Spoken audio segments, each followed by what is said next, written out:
Hello, everyone. This is Paula coming to you from the coziness of my home. I'm here at Wachowaiak Sterlace in Kenmore, and I guess Richard is the only one that's here with me today, and of course my son Tom on drums. So I have only one thing that I want to read. I had listened to this book on Libby.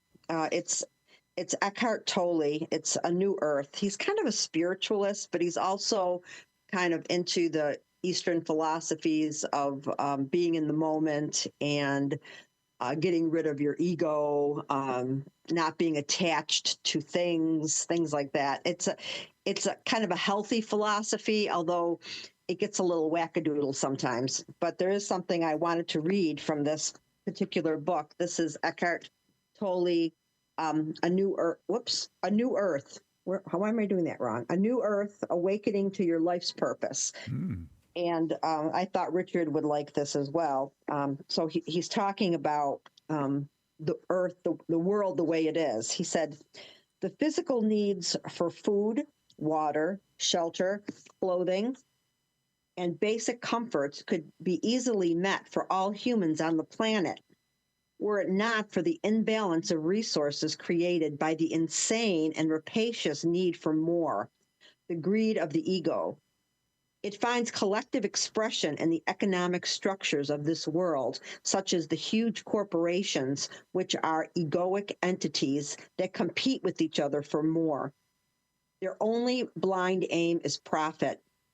They pursue that aim with absolute ruthlessness.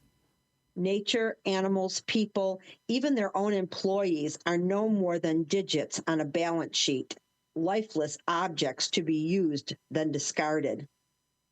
The thought forms of me and mine and more than and I want, I need, I must have, and not enough pertain not to content, but to the structure of the ego. The content is interchangeable. As long as you don't recognize those thought forms within yourself, as long as they remain unconscious, you will believe in what they say.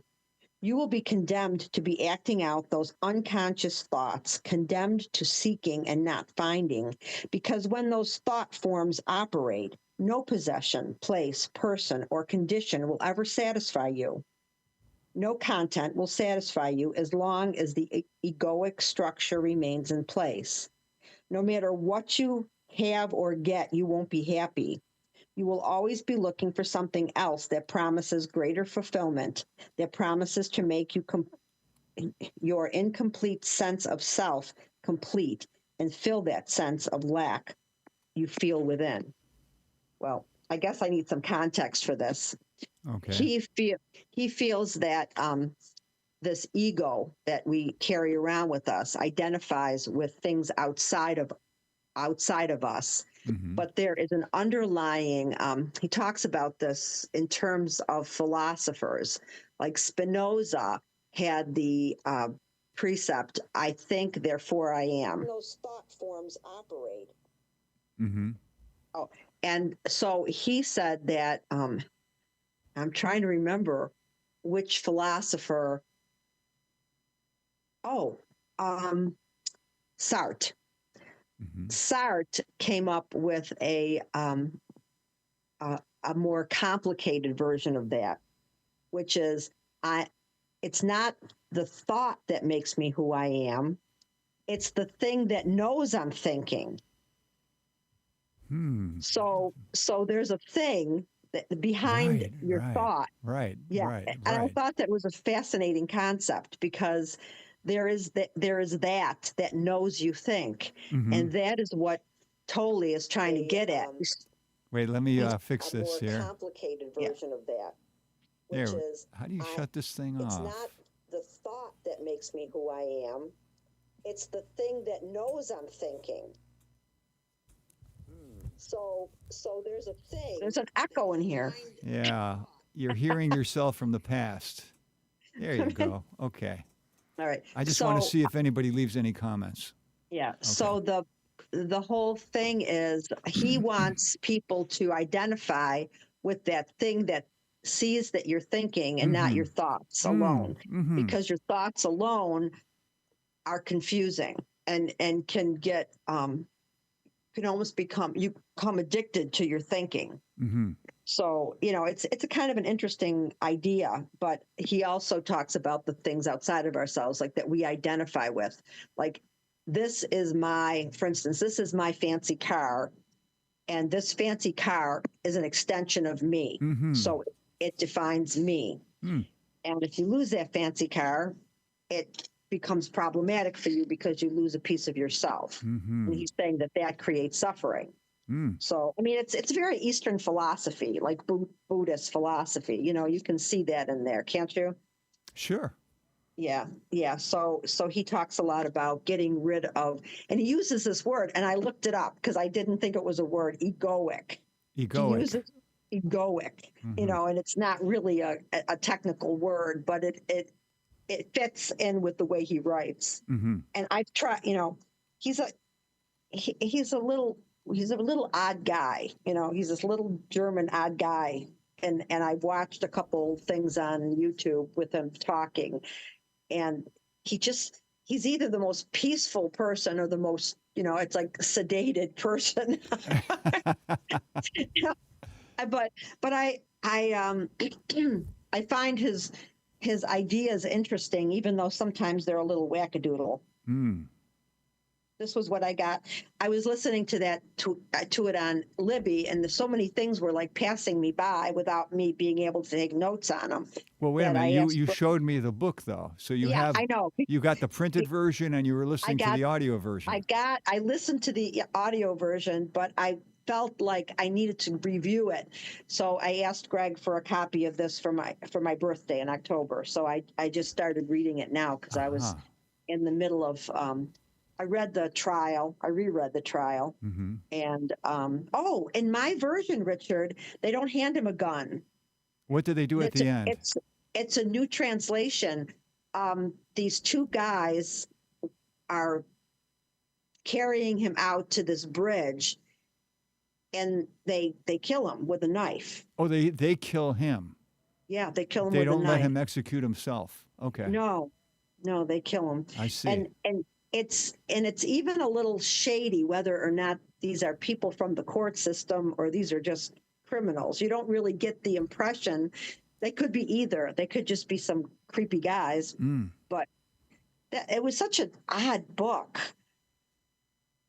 It was there were so many, I said before when I was reading it, I found it interesting that he had so many women in this book who found him irresistible. Yeah. I thought that is what do you call it? Wish fulfillment at its finest. That's one reason to write. You get to have the things that you want in a fantasy world. I remember in the 1970s. I was sitting in a class and I was being taught what you just brought up about I think, therefore I am. Yeah. And I remember what the professor, who I still remember, Professor Barber, what he said about it. He said, if you think about it, Barber, Kenneth Barber. Oh, okay, different Barber. He said, if you think, he said, now let's examine what that means. I think, therefore I am. There's an assumption buried in there. And that assumption is there's something doing the thinking. And he said, that's quite a leap, isn't it? Like you have a thought, and now, of course, that means that there's something doing a thinking. Yeah. And that's pretty much what Eckhart Tolle is saying. He's saying, let's not forget about the thing that's doing the thinking. Right. He's saying that what did I just say? That French philosopher, Sartre. Sartre. Yeah. He said he's the first one that had made that jump, to say it's not that I think, but that I know I'm thinking. So I really it's a difficult kind of thing to wrap your head around, but it's interesting. It's complicated. So I've I mean, I like his ideas. He's a little weird, but I like him. Hmm. So, what have you been looking at lately? Well, one of my favorite ways to communicate ideas is cartoons. Uh-huh. And I came across one that's very thought provoking. And I sent Okay. it to Tom like he asked me to. Uh, do you want me to just put it up on my screen, Tom? Okay, he's going to get it. So All right. there is this cartoonist who, shall we say, his name is Anton Gudin. And he Okay. has decided, for whatever his reasons are, maybe he doesn't understand English that well, but he's going to do all cartoons with no words in them. So Okay. when you look at the cartoon, you got to figure out what's going on. Look how thought provoking this is. Okay. Got to put my. These two people are having a meal, And one is digging into a piece of meat, and she's yelling at the man who and is he's smiling. smiling, and he's eating the bill. Huh. What's your interpretation of that? I find this a little disturbing. um,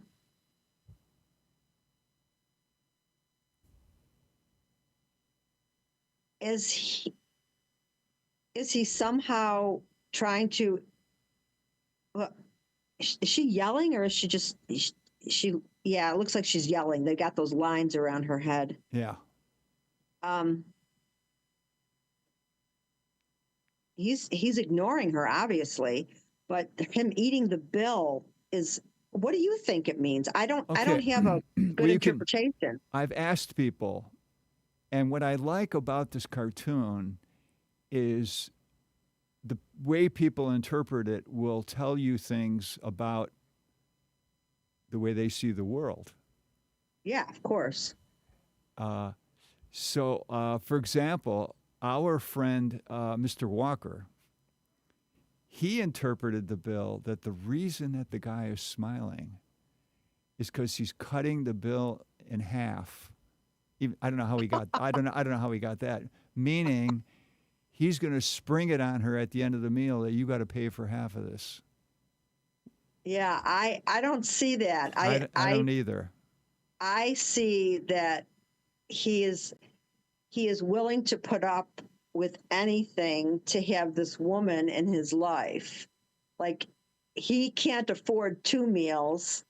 He bought her one, and he in turn is eating the bill.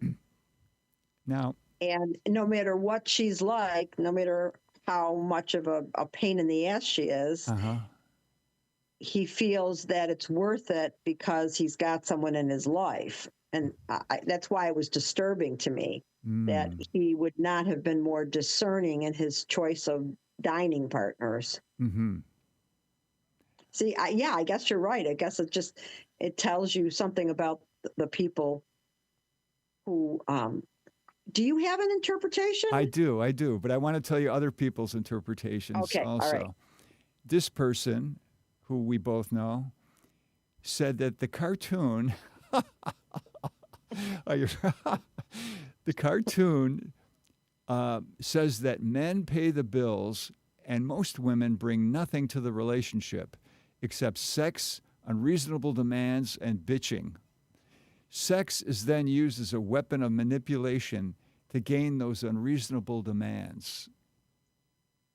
I can see the part about the him willing to put up with this disturbing woman for the sex part. I can see that in there, but the idea that women don't bring anything to the relationship is quite It's projecting in a way. well. It's also it's so cynical that, like, in any relationship, even in the kind of relationships that existed when our parents were raising us, the woman had a big part of role of raising the kids and taking care of the house, feeding the family, doing taking care of the accounts in the house, blah, blah, blah, while the men went out to work. And when they came home, they got to sit down and have their meal and relax the rest of the night. Mm-hmm. So that was the bargain. I believe that was supposed to be the bargain of that kind of traditional marriage. Mm-hmm. The woman takes care of the home and the kids, and the man comes home at night after working all day and doesn't have to do the chores and things like that because he went out to earn the money. And I mean, in some ways, that's a good deal for both of them because the man gets to rest at night and the woman doesn't have to go out and earn a living and have all that stress on her. Of course, if they have 7 children, then it's not such a great trade-off.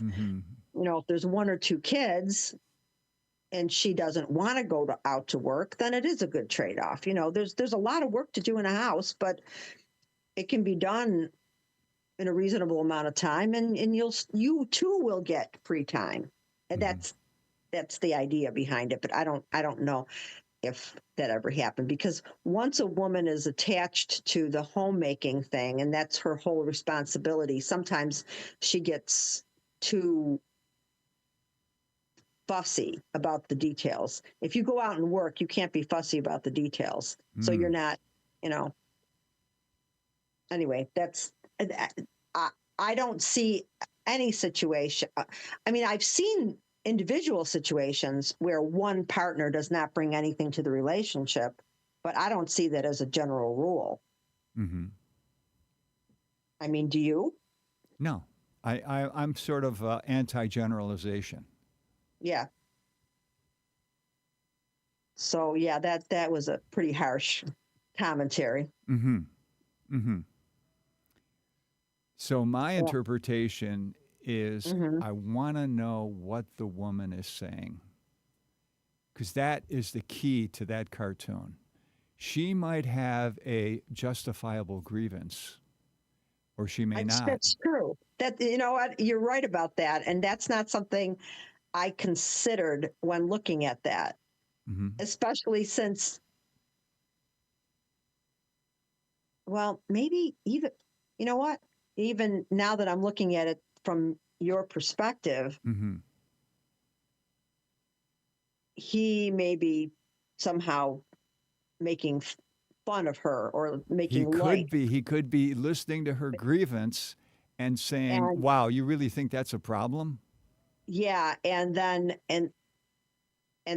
I was kind of siding with him initially, but now I'm seeing it from your viewpoint. And I mean, is the glass of wine significant?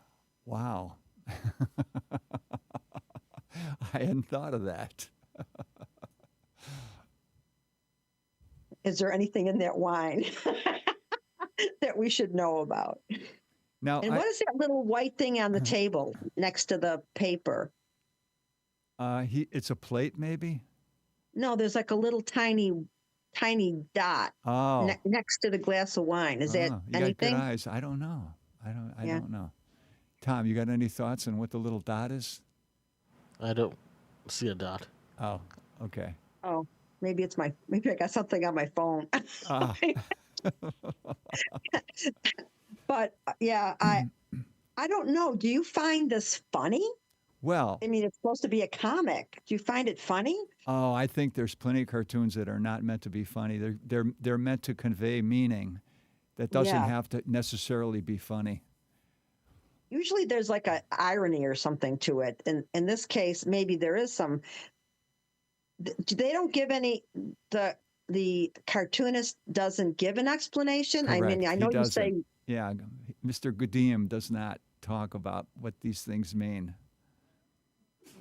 Yeah, I'd like to know what he meant by it. That would be interesting. The author's interpretation, in other words. Yeah. Yes. Yeah, and now you notice how the guy is smiling. Yeah. If your friend is telling you a story of how they were, let's say, stressed out over something. Yeah. Is it wise to almost make light of it, like, uh, like to say to them, "Oh, let's not take this so seriously." Do you think that's a good It depends. I therapeutic? guess it depends on the situation, I would say. I But remember once when I was young, I was maybe say 12 years old. yeah. My cousin was maybe say 5. My Hmm. cousin fell down and hurt herself. Hmm. And my aunt, her mother, said, "Let's laugh. Let's laugh." So we both pretended we were laughing, and the kids started laughing. Well, that's it is a lot of times kids don't laugh because they're hurt. They laugh because they get scared.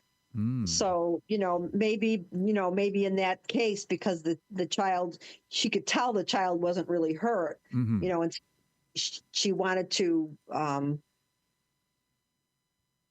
cut it off at the pass, cut the fear off at the pass. Mm-hmm. So I don't know. Yeah, I guess in some situations it can, but I think a lot of times people would feel like they weren't being heard or taken seriously Mm-hmm. if they had something.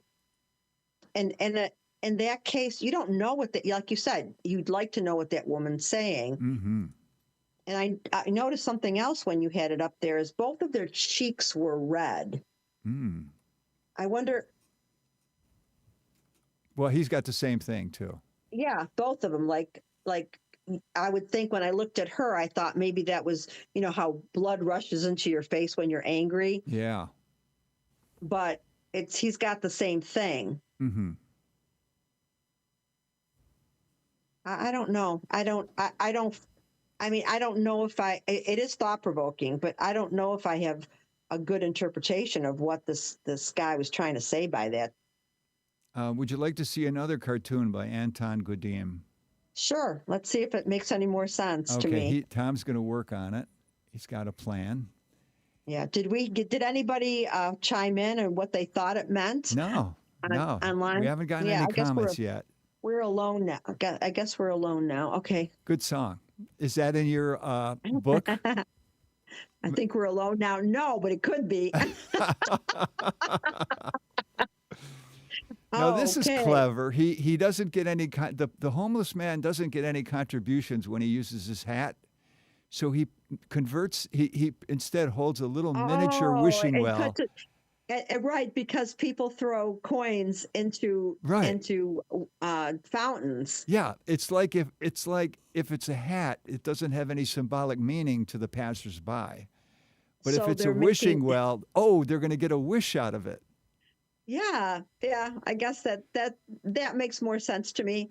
It Yes, reminds me of a real life they're getting experience. something out of it. But people should get something out of being generous, but Right, not right. everyone does, I guess. Oh yeah, yeah. And I have heard stories where if the homeless person puts up a sign saying my dog needs an operation, he will get much more in contributions than if he says I'm hungry. Because That's crazy. people they care more for animals than fellow humans. Well, I'll tell you, there's two instances when I lived in New York of people asking for money, and I Mhm. gave both of them money because they both made me laugh. Mm. All right. The one was down in the Bowery, and we were driving. I was with Kenny's bass player, Michael, Yeah. and we were driving through the Bowery, and a guy was in the middle of the street, and he had a big sign that he held up, Hmm. and he said, "Please help. I'm trying to buy a bottle of Chateau, some expensive wine, right? Chateau Hmm. something or other. Hmm. And I only need $11,000 more." And he kept crossing it Mm. off. So Hmm. every time somebody gave him something, he'd cross it off and he'd change the amount. Hmm. So it was a joke, obviously, but people found it funny and they were giving him money because he entertained them. Hmm.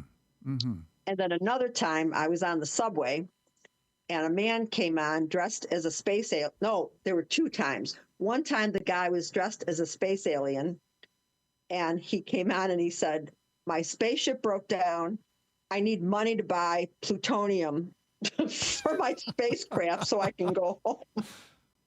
People were giving him money. Huh. And another time, a guy came on with a I don't know, saxophone or something, Yeah. and he started playing, and it was just a god awful noise. He wasn't skilled. He wasn't skilled, and he took the saxophone out of his mouth, and he says, "If you give me money, I won't play anymore." Oh, wow. And the same thing, he made people laugh, and they were giving him money because they were entertained. So, you know, they had come up with some good. Oh, and another time, there was a guy that was always on the train, and he said, I don't want to commit a crime. I just need some money. I just got out of the hospital. I don't have a place to stay. I want to get a room. I need to. Okay, but he was on the train for months, and somebody must have finally told him to switch it up a little bit, because the next time I saw him, it was, I just got out of the hospital for the 5th time. Oh, my friend Libba. Libba's from Texas, Richard. She just said hi. Fantastic. Hi, Libba. Fantastic. I love Libba. I knew her in New York. She's one of the coolest people I've ever met. How would you describe her personality? Audacious. Audacious. So she's brave. Very brave and very funny. And she would, you know, she was always the one, if you want, she would do anything, and she was fun. I miss Libba. Was great. She was a great person to know in New York. Her name is actually Elizabeth, but they call her Libba. Libba. I never heard of that. Never heard of that abbreviation for Elizabeth. Yeah, that's the only one I know of. She's the only Libba I know. And I remember Gloria drove with Libba down to Mississippi, I think. For what and, reason? I don't remember. Either Libba was moving back home or something happened, and she had to go to Mississippi to see her grandmother. And her grandmother met Gloria. And of course, in the South, being Catholic isn't very popular.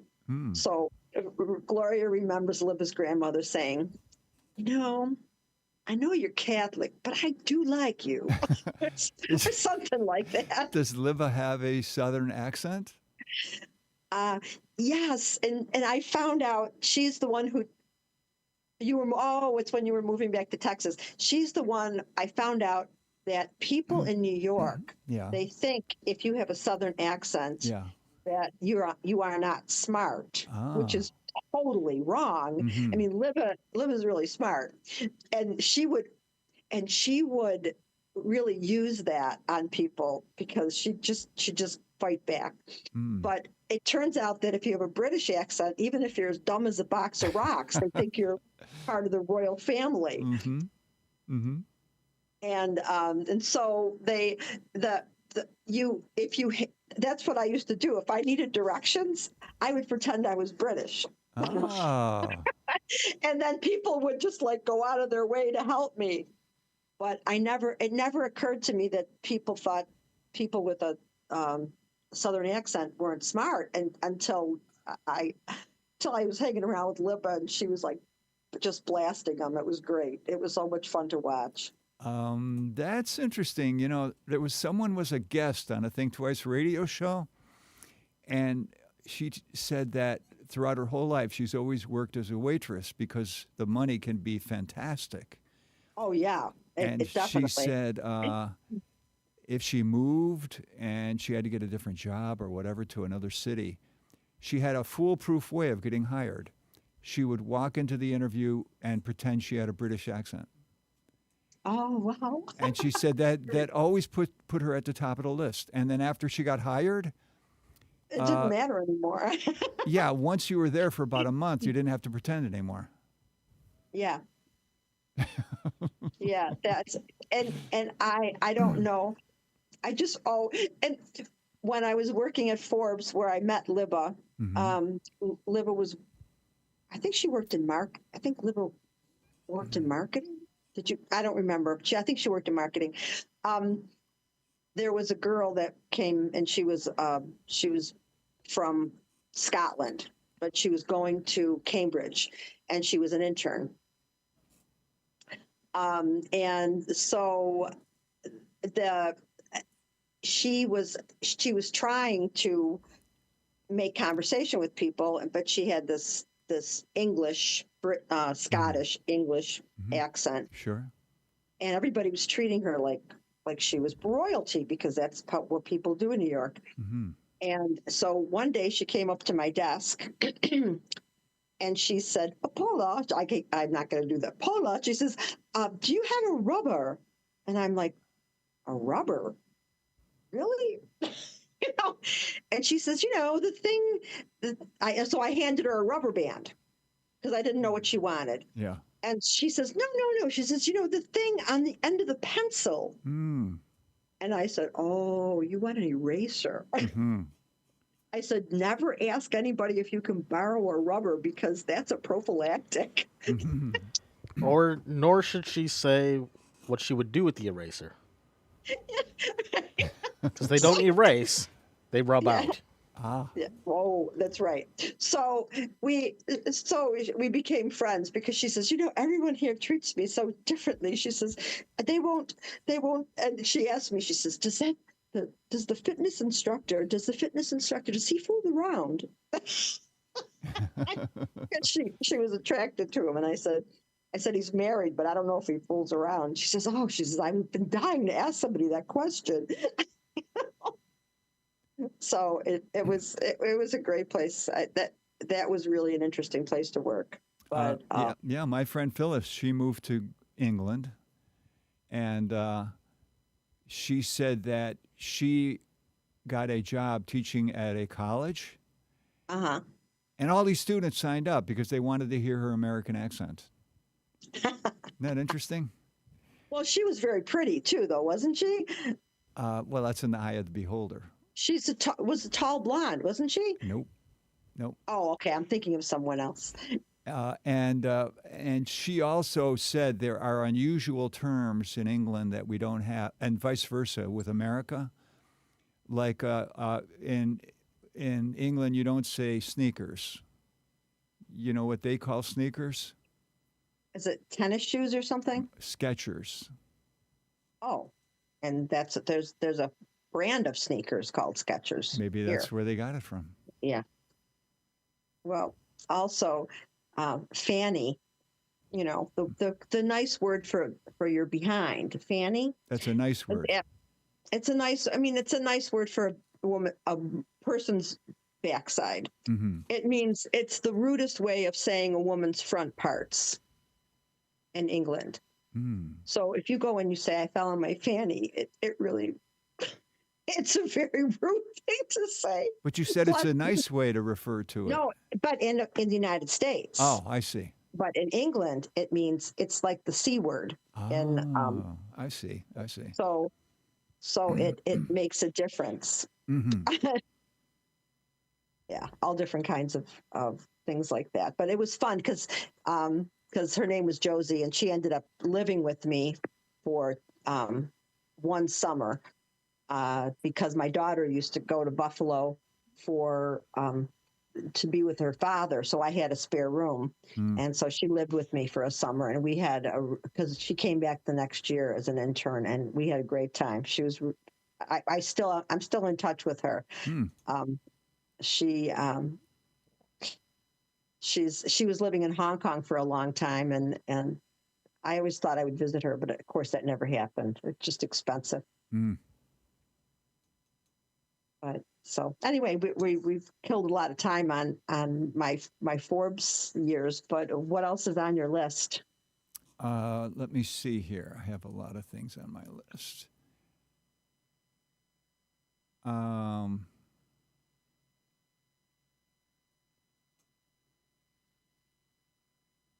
Poet Nikki Giovanni died.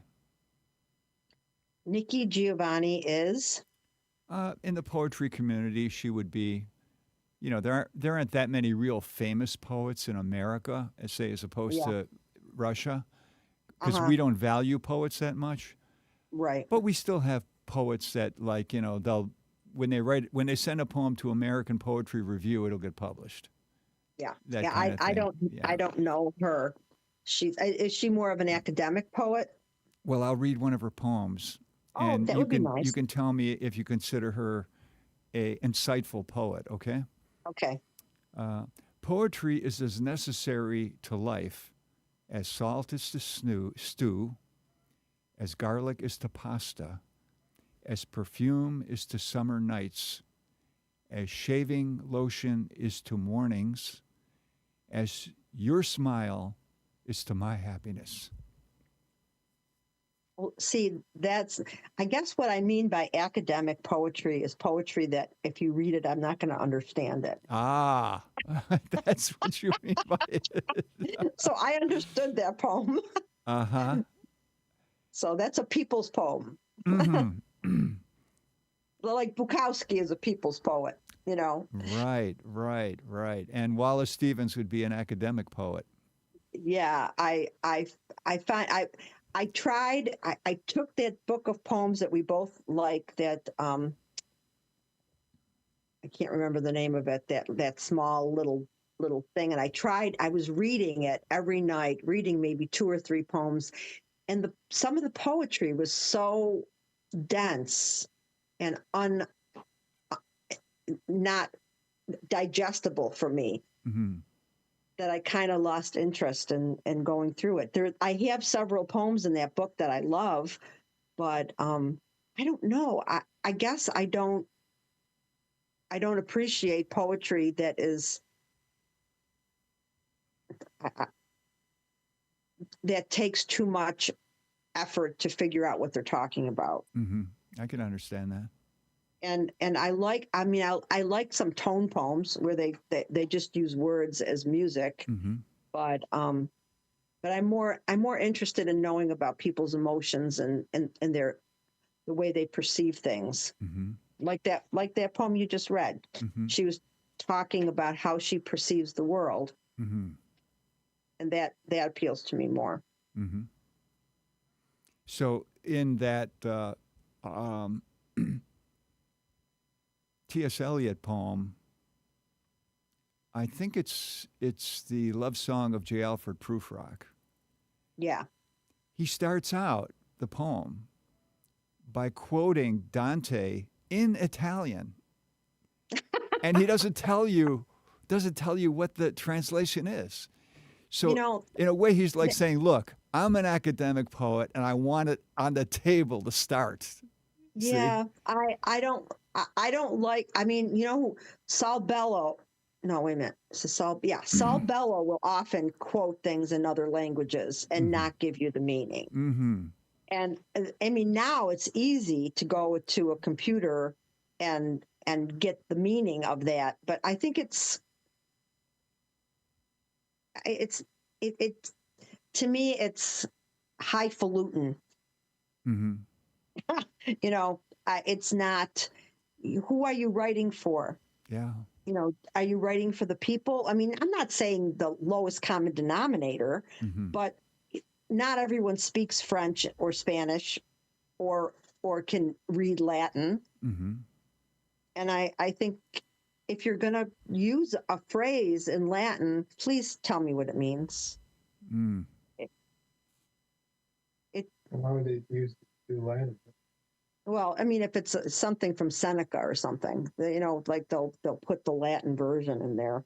Mm. But I I read a lot of Saul Bellow and I liked him, but that used to annoy me. And I've gone through other books that have done that too, and it's bullshit basically. Did you read the Saul Bellow book where he runs into one of his former professors? And they have a meal together, and the professor asks him, his professor gives him life advice. What's the name of that? It doesn't ring a bell so far? Saul Bellow, the character in the book is going through a life crisis. Oh, Oh, that's Run yeah. Rabbit. That's the book. Oh, yeah. I haven't read that. That one that I didn't read. I read uh, Henderson, the Rain King, Mm.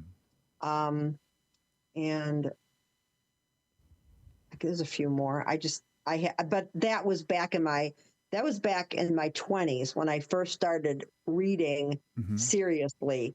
Mm. And I hit upon a Saul Bellow book and I saw Saul Bellow in New York reading. Oh, you went to a That was reading. Were you that was impressed really cool. by the way he read? I was just impressed by being in the room with him because he was such a brilliant writer. I see. I wanted to say, hey, stop quoting in foreign languages, but I didn't. So in other words, he communicated his brilliance in what he chose to read. um, Yeah, I think I was kind of starstruck, though. I think it was more of me being starstruck than him communicating well. I think Was there a Q&A afterward? there was. I don't think I think it was like a lunch hour thing, and I don't think I stayed for that. Mm. That was one thing about being in New York. You could always, see authors and Hmm. people that were in the zeitgeist. I don't know that he was in the zeitgeist, but he was a good author. Mm. But yeah, so what what have you been what classes have you been looking into or taking lately? Well, remember we were talking about Robert Musil, the writer? Yeah. A literature professor did a 8-part lecture series just on his book, A Man with No Qualities. So Wow. I'm listening to that, and let's see what else is there that you would be interested in. I can't think of anything off the top of my head. I have a quote I'd like to run past you and ask you for your interpretation. Okay. It's from can't remember his name now. He's often mentioned with Marshall McLuhan. But here's the quote: corporate media conceals a burglar who carries a juicy piece of meat to distract the watchdog of the mind. Well, you mentioned Marshall McLuhan was, interested in how to manipulate people to sell them things. Mm-hmm. So, that fits into that category. Certainly, we're being told now, as well as back then, what if we buy this product, it's a distraction. It's like a bait and switch. If we buy this product, it'll make us happy, Mm-hmm. or it'll make us more desirable, or it'll make us our lives better in some way. And it's not true. It's the whole thing. Now we're going back to the Eckhart Eckhart Tolle. Tolle He would thing. probably approve of that quote. He would say that was true. Yeah, because we're being manipulated by the media to believe we can achieve a higher status, or we can be better people if we own this car or this perfume or that perfume or whatever it is that they're trying to sell you. Mm-hmm. It will make it, and it makes your ego feel bigger because you have this special thing. Why do you think designer clothes are so expensive? It's a status thing. Mm-hmm. It doesn't cost them more to make those things. Mm-hmm. I worked for Ralph Lauren for a while, and it's embarrassing how much profit they make on these things. Oh, this is fascinating. Facebook has a new feature now when you have a live Okay. video. Yeah. They tell you who's watching. Oh, So somebody's watching. Lou Ming is watching. Say hello to Oh Lou. yeah, I knew Lu Bing was watching because he contacted me and said he was going to watch. Yeah, I'm very flattered by the fact that he likes the show. I told him that may mean you're a nerd. And one of the Think Twice Radio frequent contributors, John Ferrallo, is watching. Oh yeah, John. I like John. He's a good artist. Mm-hmm. And Yeah, that's he's nice. also one of the most like he never is depressed. It seems. No, he's got a very good attitude. He is a very upbeat individual, and it's hard to be that. I mean, I don't think it's with him. I don't think he puts it on. I think he's actually just he's got a good way of looking at the world. He's very ebullient. Yeah. Yeah. You know, he visited. You ever hear of Angkor Wat? I think it's in Yes. Thailand. He went there He went there by himself, and it's interesting. by himself. Yeah, he took videos of himself socializing with people that he met there. And you could see how Wow. much they warmed up to him. It was really cool. It was very interesting. Like they brought out a bowl of insects, you know, dried and cooked, and challenged him to eat, which he did. Yeah, that's pretty brave. I think I mean, there are countries where they eat insects. It's a thing, you know, or frogs, or I mean, they eat frogs in France too. But I mean, I'm opposed to weird living creature food. Mm. You would not be like John. You would not eat the He said, insects. wow, John, that's a dream of mine to see that area. I mean, I've been watching. What was I? I was watching something. I think it's a show called Secrets of the Dead, and they had something about another place that's near there and some artifacts that they dug up, and I was drooling all over myself. Mhm. Not because of the crunchy bugs, though. In Athens, you have Mhm. the I think is it called the Parthenon? Yeah, Okay, so the people of Greece are very proud of it, and it's a big tourist destination. yeah. And so what I mean, it's an ancient, world icon thing. You know, Mhm. They did what I thought was a very clever thing.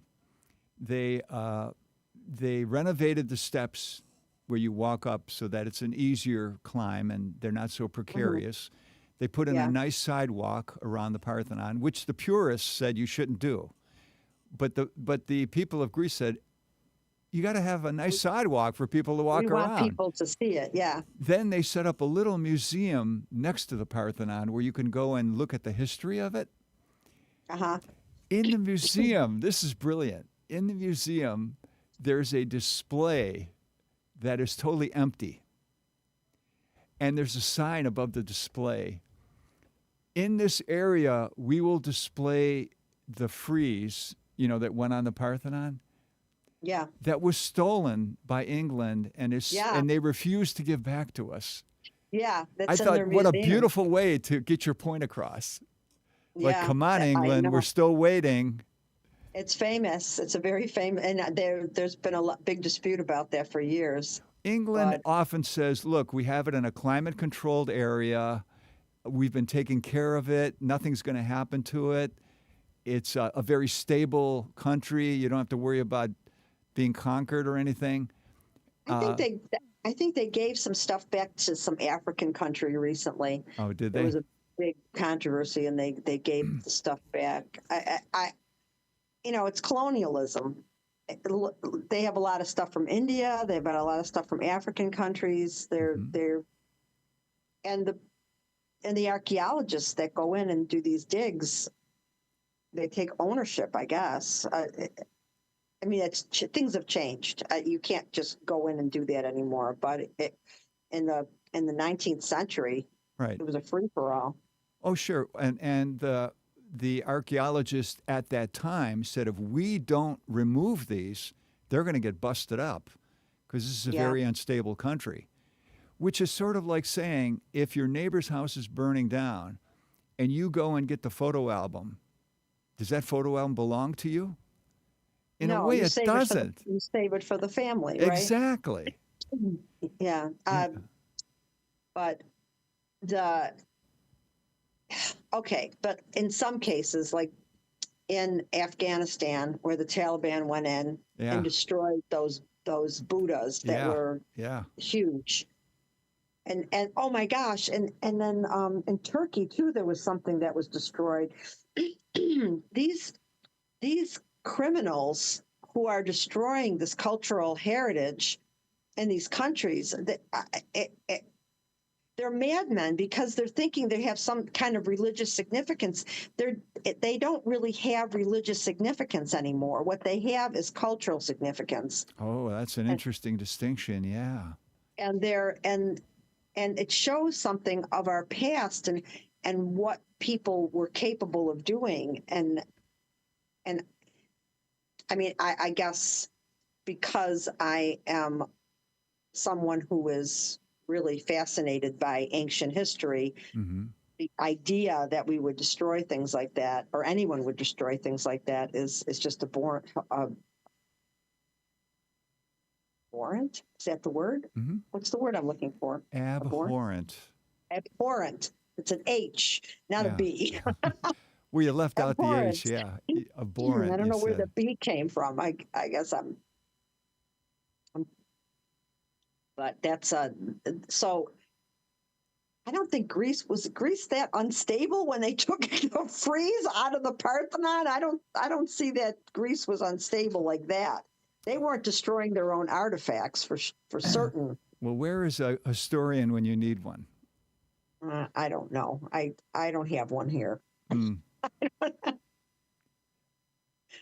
But I'm on a political note, which I'm trying not to get too political, but Mm-hmm. the Congress is releasing that investigation of that Oh, on Matt Gates? Matt Gates. Yeah, Mm-hmm. they decide. Did you see anything about that yet?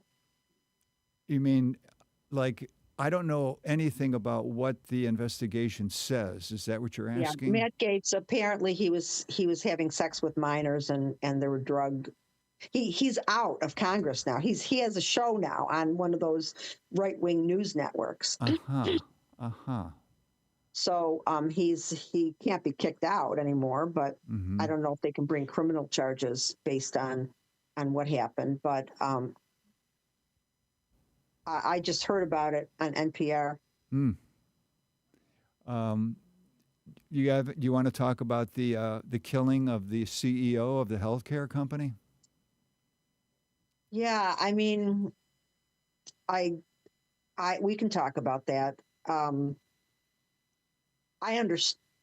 understand the message behind it, but I do not approve of the way I mean, killing someone is not the answer to the problem. You know, there's got to be reform. We need health. We need a healthcare system. We're the only first world country without a healthcare system. Mm-hmm. It's based on healthcare is all based on profit margin. It's ridiculous, and I see why you can't kill somebody because you don't agree with a corporate strategy. I don't know. I don't. Yeah, I agree with you. I do understand. I do understand why people are kind of looking at him as a Robin Hood type. Mm-hmm. Because people have gotten shafted by that health. They deny some ridiculous percentage of their claims just out of hand. Mm-hmm. Well, what do you think? Do you think that killing that guy was made sense. Well, the person who said it the best was Michael Moore, because if you look at the killer's manifesto, Yeah. he said, in the manifesto, he said, I could give you my reasons in detail why I did this, but people like Michael Moore and another person who wrote a book on the insurance industry have done it better. So naturally, the press went to Michael Moore, and Of course. he said he's been getting constant phone calls like, are you aware you're in his manifesto?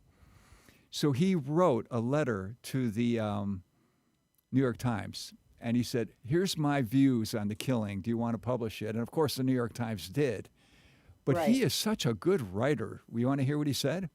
Yes, please. He said, after the killing of the CEO of United Healthcare, the largest of these billion-dollar insurance companies, there was an immediate outpouring of anger toward the health insurance industry.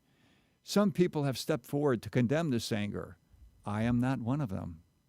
The anger is 1,000% justified. It is long overdue for the media to cover it. It is not new. It has been boiling. And I'm not going to tamp it down and ask people to shut up. I want to pour gasoline on the anger, because this anger is not about the killing of a CEO. If everyone was angry, CEOs all across the country would be being killed. This anger is about death and misery, the physical pain, the mental abuse, the medical debt, the bankruptcies in the face of denied claims and denied care, and the bottomless deductibles on top of ballooning premiums. This Yeah. healthcare industry has leveled this on the American people for decades. No one is standing in the industry's theft, and yes, the industry's murder. And now the press is calling me to say, why are people angry, Mike? Do you condemn the murder, Mike? Yes, I condemn the murder. And that's why I condemn America's broken, vile, rapacious, unethical, immoral healthcare industry. Don't get me wrong, no one needs to die. In fact, that's my point. No one needs to die. And no one excellent. should die because they don't have health insurance.